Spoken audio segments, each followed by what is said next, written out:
phone. Ah! It didn't flip! Okay, come on, guys. Meeting. There are few people whose words, when they speak, pierce directly into my heart, but when they do, I make sure to note them down. This was my friend Vaughan's profound reflection on another year coming, Mina's melancholy admittance to her lost youth. If I was to write down the words that rung on in my ear from Tim, well, I could give you a 9-part novel. I had followed him through the French Riviera, to communes, to Bavarian festive towns. And now I guess with the current climate that the world is in, we've both found ourselves sort of ushered back into Aotearoa, which definitely isn't a bad thing. But I kind of wanted to find a way to immortalise these conversations that we now so often have, walking up the wonderful bushes that we have. So this is that. So, we met each other in high school. How was high school for you? Did you have... I don't know. It was like a super unique time. You spend time with like all of these, not like-minded people, but like people of similar age and stuff like that. Did you like it? I didn't, no. Why not? I liked high school personally, but I didn't. I enjoyed aspects of high school. Yeah, there we go. Aspects of high school, yeah. I enjoyed aspects of high school. I didn't really, the experience in general, I don't know, I didn't really enjoy it that much. Why not? I don't know, I'm a very introverted person, and I just didn't like, I don't know, like I felt out of my depth a lot of the time. Yeah. Yeah. Like I didn't do any extracurricular activities like in the 5 years that I spent there. I definitely look back, or like look at people who are at high school now and think they're way more involved and they just seem more together than, more well developed than I was in that time. Yeah. But me too, like I did no extracurricular activities. I feel like I was a big floater. I definitely see it as a missed opportunity now, but yeah, for sure. I don't know. I just lacked the perspective back then. I was such like an angsty teenager in that respect. Like I didn't want to do anything. You know, just like, I just want to go home. You know, and that's like the attitude that I sort of took. Which isn't myself. really a bad thing. You don't want to be one of those people who are like peaking at high school and stuff like that. I definitely don't think that you should, like, now being out of high school, you shouldn't miss it. Because we're in like the big wide world now. We've got opportunities all around us, and like, I don't know, don't stick on to those sort of like, the high school days, you know. I think like the social aspect, I think like it's okay to miss that. Yeah, true. Yeah, but I know what you mean. Like you don't want that to have been like your everything, right? Yeah. Like, or that, like, you know, suddenly you like lose hope at the end of high school. Yeah. You know, like, this was it, right? And so moving out of high school, I always like talk about this with younger sort of people, and I hated it. You get sort of asked like, what are you doing next year, and what are all these plans that you've got? Which sucks, because you're like I was 17 at the time, which is super young, and to be making those decisions which are gonna like influence the rest of my life is just insane, right? Yeah. It's crazy. And so, did you feel like you had like expectations coming out of it? Were you excited? Were you forced into anything? Yeah. Well, I mean, I agree with you in the sense that like there's a lot of pressure, right? That's like put on you. But looking back at it, I don't know if I possibly like misinterpreted. Like in hindsight, I think that, you know, they say like, you know, you have to do something, but it's just for the sake of like getting going, right? But I really did feel the pressure of like, you know, I need to find a career, right? Or I sort of need to find my path. And I think like looking for that, you know, sort of appealed to me as well, because like you're looking for like a sense of security in that. Yeah. But if I look back, I would have wished that I'd looked at, you know, leaving in general as in a more sort of light-hearted way, right? Just being like, look, it's just taking your first step into sort of like adulthood, into independence. Whereas like, I don't know, I think I just put way too much pressure on myself, and I mean, I think I was quite impartial to it. Like the thought of leaving it. It's not that I necessarily feared it or looked forward to it. Growing up, you know, like my parents always used to tell me like, you know, this is like make the most of this time in high school, right? Like, you know, there's no responsibilities. after that, you know, you're gonna have to start like pulling your weight, I guess, in a sense. So maybe there was a little bit of angst regarding that, right? That sort of that feeling of like, oh, you know, now it starts. Yeah, and I think like coming out of high school as well, once you are like empowered with that responsibility of like making your own decisions and stuff, that is when you sort of learn about yourself, because you become more of a leader. You know, that's how you create leaders. You empower them with responsibility. And so we both went to university straight out of high school. Yeah. Mistake or no? No, it wasn't a mistake. It wasn't a mistake. It was the right decision for me to make. Yeah. But yeah, I learned very quickly that I wasn't. Yeah. I wasn't ready for that. I think like same thing. It's like I think I needed to make the mistake to know that it was a mistake, which in turn I guess isn't a mistake. But that sort of experience kind of made me realize I want to do other things, you know? Yeah. Yeah, definitely. I think, for me personally, it was... I think I hadn't grown up enough through high school, you know? Like, I think I hadn't really enjoyed my high school experience that much, and so going straight into the academic environment just wasn't, like, the right thing for me. Yeah. But, you know, that being said... Having gone to university, you know, even though it was just for like 3 or 4 weeks. Surely it was longer than that. It was really it was 3 or 4 weeks. I definitely remember you leaving. I remember having a conversation with you outside, like under the big like library study area. Sure, yeah. And you're just like, I'm gonna leave. And that definitely got like cogs in my head turning as well. Yeah. That was before I had my big like epiphany when I just like. I was just walking the same damn route that I'd been walking for weeks and weeks, taking the elevator up, and I was like, why am I doing this? I'm like, I was still only 17 at the time. Man, there's a whole world out there that I want to see. Like, even if I do want to do this stuff, it can wait, you know? Yeah. Yeah, I think, like, for me, that decision to leave, it wasn't made, unfortunately, like, it didn't come from a place of, you know, sort of inspiration or a desire to do something different, but for me it really was like a bit of hopelessness. Like I'd sort of conceded, like, you know, really? I'm not going to, this is like I can't do this basically. Which again, like looking back, I probably could have if I'd gritted my teeth, but I just like I lacked the willpower. So you're saying you had like hopelessness in that, but then after leaving university, you went and travelled for like 2 years. Surely that's more of a daunting like prospect than university, because you'd been in that system for so long. So what was so...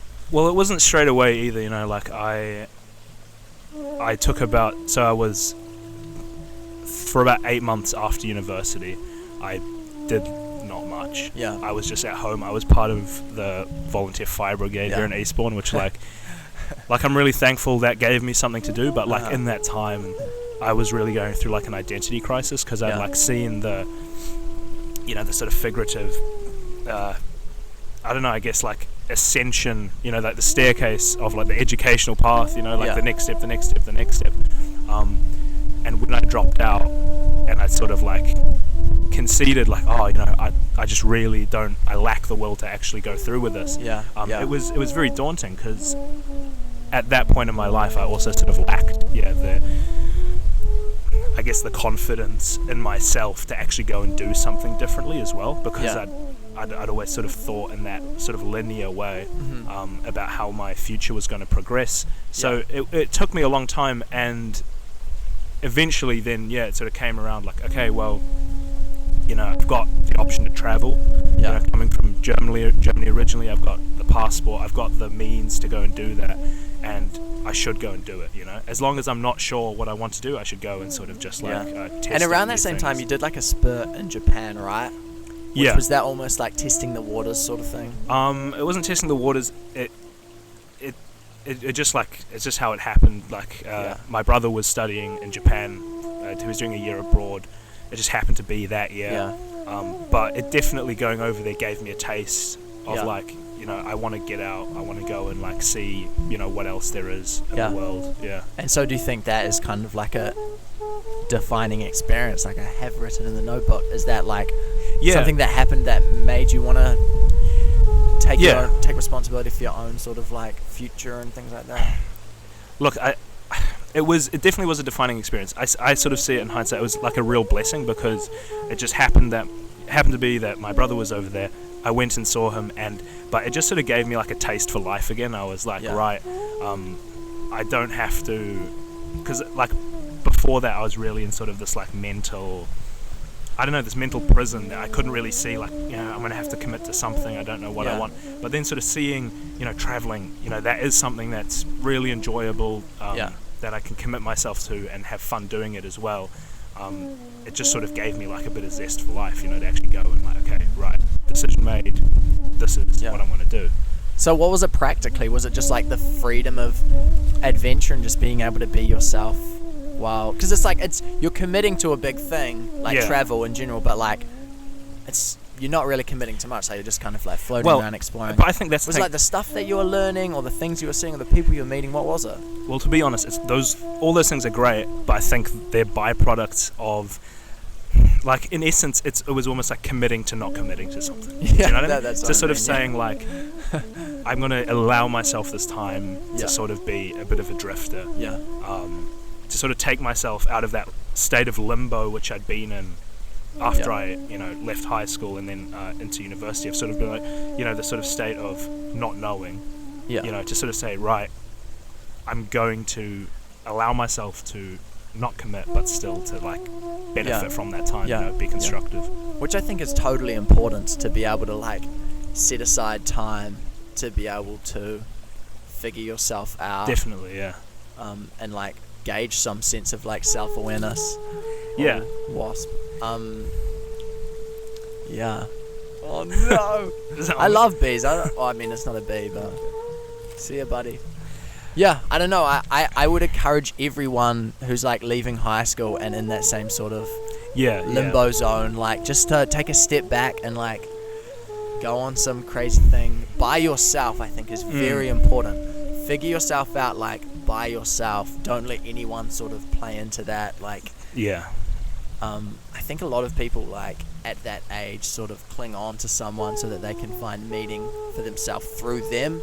But you've really got to like live to exist as your own person, within your own personality, within your own like wants and needs and desires. Yeah. Before you can figure out what you want to do. Yeah, I agree. I mean, I often think like, what if I had stayed in university, right? Like, I definitely would have learnt a lot as well. Yeah. Obviously, apart from the academic stuff, you know, about myself, I also obviously would have grown as an individual. But I'm not sure if it would have been to the same extent, you know, because you're still within a system from which you can sort of get that sense of security, you know, like you know what you're doing, you know where you're headed. But sort of being removed from that and still learning to be okay with yourself, I don't know, I think that is quite important. I think it's kind of similar. I remember this, like, I don't know what it was it something someone told me or just something I watched in the video, but like when you're on this journey, you know, if you're in university or something, like look down like 5 years, 10 years down the line and see where other people are who are in the position that you are right now, and see where they are now. Like, is that where you want to be going? Like, kind of figure out a way to like project yourself. You're like, what's your timeline looking like? And you know, like you say, like, man, if I was in university and I just looked down my sort of projection, I would have ended up having like a marketing degree. I would probably end up getting a job at some firm in Wellington or Auckland or something. And not to say that's not a bad thing, it's just totally not for me, you know. And I'm not the right person to talk to about university, because I just think it's the dumbest thing ever, and there's just so much to do and see while we're so young, and there's so many more, I don't know, not important things, but important things maybe. I don't know, it's just like, I remember, so I did like a interview sort of thing ages ago with Chloe Swarbrick from the Green Party, and she was like, don't get your dreams out of a bank commercial, which I thought was awesome advice. Like, don't buy into that, just like buy a house, you know, do your student loan through us and blah blah blah blah blah. Like, it's so just like, you know, run of the mill. Do you have any sort of pieces of advice like that you've sort of kind of held on to or something? Well, I mean, I definitely say like that sort of committing to not committing, giving yourself that time to do something different, I think it really is undervalued, right? I think I don't know, our families or society or whatever like does sort of pressure us to sort of, you know, be constructive in like a conventional way, which I don't always think is that worthwhile, you know, like you're saying. I think it's important to take that time, and I think it's like in hindsight it is the most valuable thing, because like with my situation now, having returned to university after having taken that time, like I feel It's more well thought out. 100%. Like I feel so much more grounded in that decision. I feel so much more content with, you know, the subjects I'm taking, with what I'm doing. Yeah. And I'm doing it, you know. And you're actually enjoying it, you know. Exactly. Those sort of things. Yeah. Like, and all those experiences that I had, traveling around Europe, volunteering, it all plays into that, you know, because you see how other people live, you see the opportunities that you have, what you have to be thankful for. Massive. Yeah, massive. truly, like it grows your character and it grows you as a person. Yeah. Which is just like endlessly worthwhile. Yeah, it's invaluable. In the long run, you know, like for when you're growing up your kids, like how are you sort of raising them? What rules? Do you have any rules for them? I don't know. And all of these sort of characteristics of yourself are kind of bound together by the experiences you had as a young person.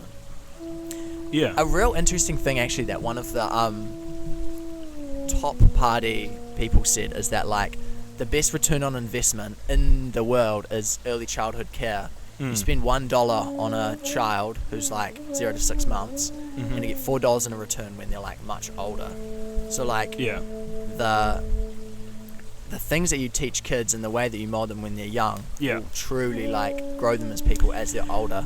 There's this cool as like, I think it's a poem or a song, and it's called like All I Ever Needed to Know Was What I Learned in Kindergarten. And it's just talking about like courage wasn't taught to me in university. Courage was taught to me in the sandpit when I was like trying to get the bucket off a friend or something like that. And I think it's the same for like us right now. Like never stop learning and never stop trying to find those experiences, because they will play a big part into us as we grow up. Like it talks to the same principle, right, of like investing in yourself, right, at an early stage. I don't, like, obviously I can't say this now, but I can't help but think that if you just always sort of go with the flow, right, or what's expected of you, I mean, I just imagine there's a lot of like really resentful people out there because they've like, you know, they've always just been able to make do with what's been expected. I think it's important to like, I don't know, fail in a sense. Sort of chance your luck, take risks, you know. And this is the time to do it, right? Definitely. And I remember someone once telling me like, if you're living a life of routine, like, are you really living? Which is very harsh.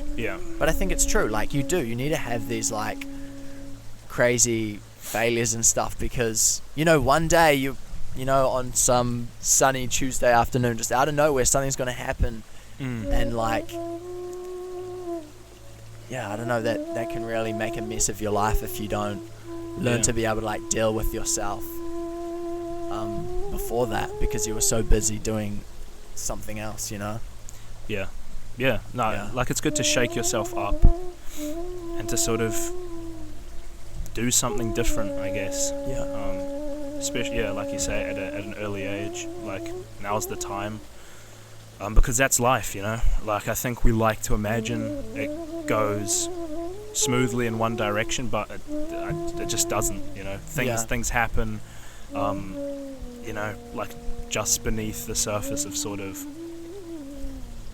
I guess, expectation. It's you know, unknown. It's chaos. Like anything can happen, you know.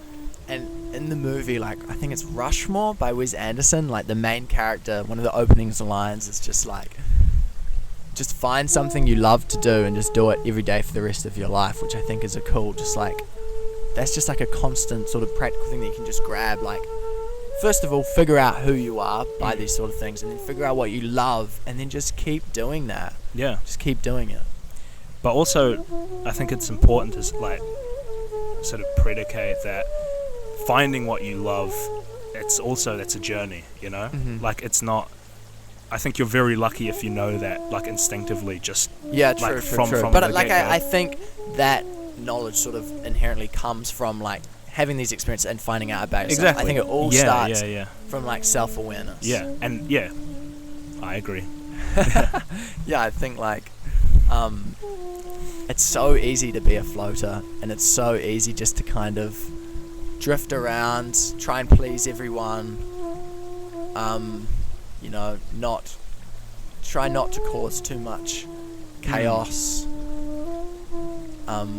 Yeah, but like give yourself permission to be like creative, Yeah. and to be sort of out of the box and things like that. Yeah, to Like, be a bit define like yourself. disruptive, eh? Exactly, disruptive. Yeah, for sure. In like whatever way that might manifest. You Yeah, know? Because I yeah. mean, yeah, like we've only got one life, and I know that's said like probably all too often, but yeah, like you gotta do what you can, you know, make your mark. Yeah. You know. And I think we mentioned this a while ago, like, just, make your mark. And that doesn't mean you have to be, like, frickin' Michael Jordan or something, but, like, I definitely believe in, like, that you should strive to be in a history book somewhere. And that doesn't mean try to be famous. It means, like, try to be a big person for whatever area you want to be big in. So, like, if I want to be a builder, build some crazy awesome house that everyone loves, and then people will talk about that, you know, like leave a legacy somehow. Yeah, strive for excellence in what you're passionate about, right? Yeah, exactly. So and try and influence people with that, but don't do it like, I'm reading that book I was telling you about, like Rules to Be a Knight. Like, Yeah. don't tell everyone you're a knight. Like, do things that show people that you're a knight. Yeah. Walk the walk. Walk the walk, but don't talk the talk, maybe? Yeah. I don't know. Something like that.